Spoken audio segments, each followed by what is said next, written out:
Et bonjour! Nous sommes de retour pour maintenant la decklist du gagnant du WCQ de Nantes, qui jouait du coup Thierry Chizou. Félicitations à toi, Nicolas. C'est un joueur que l'on connaît beaucoup du côté ouest de la France. Il est à peu près tous les tournois qu'il fait en ce moment. C'est un joueur très solide et très gentil, même si je vous avoue que je n'aime pas beaucoup jouer contre lui parce que je sais que je vais me faire un peu défoncer. Voilà. Bon, passons à la liste. Il n'a pas pu faire une deck profile directe parce que bah, il habitait un peu loin du lieu du tournoi et bah, allez-y, jouez Chirichizu et finissez en full victoire et une seule draw. On peut dire même qu'il était invaincu dans ce tournoi.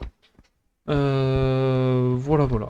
Alors, du coup, pour la decklist, il jouait tout x3 en tir, 3 Merly, 3 Avnis, 3 Sheren, 3 Reinhardt, 3 fois le terrain avec la petite terraforming par là. En magie piège, tir, il jouait une fois de chaque, tout de même un Heartbeat en main deck, un Scream, un Crime, un Souliek.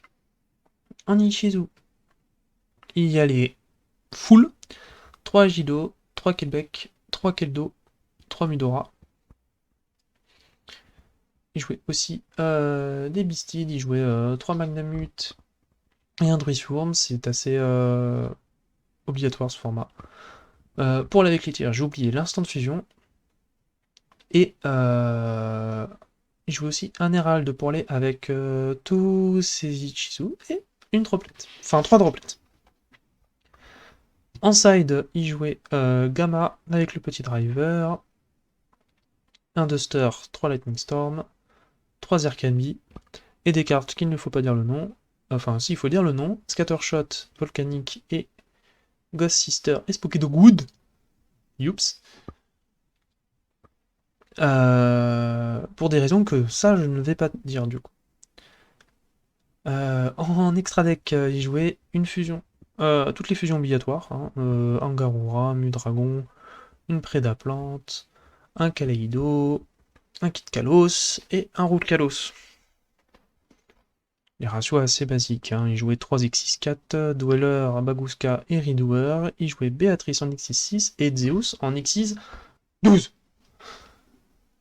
En lien, il y a un petit Sprint, un petit Elf, un petit Dark et le truc un petit peu spécial, un Ossa, qui doit être pour le miroir particulièrement pour pouvoir invoquer spécialement un Keldo ou un Mudora du terrain adverse, du cimetière adverse, ce que leur effet peut se proc aussi sur le terrain.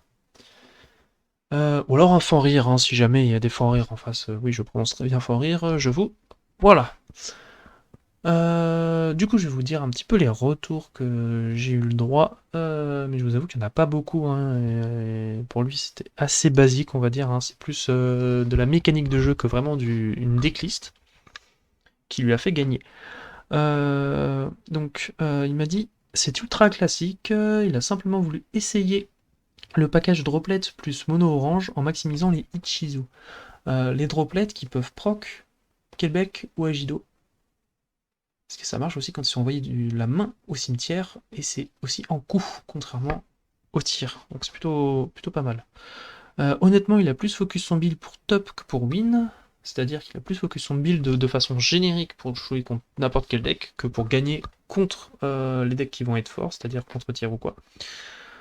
Ces miroirs étaient plus compliqués pour lui, dû au fait qu'il n'y avait pas beaucoup de Beasted, et même en side, il n'avait pas beaucoup de choses pour le miroir, même de belles. Et Full Agido, c'est pas non plus opti, mais du coup, il y a le Ossa qui a dû aider dans ces cas-là. Et il m'a littéralement juste dit ça. Donc voilà, je pense vraiment gros big up à lui. Et à leur team qui doivent s'entraîner à mort. Voilà, la team Ooze, hein, petite dédicace, on apprécie. Merci d'avoir regardé la vidéo, d'avoir écouté jusqu'au bout, et bonne fin de journée.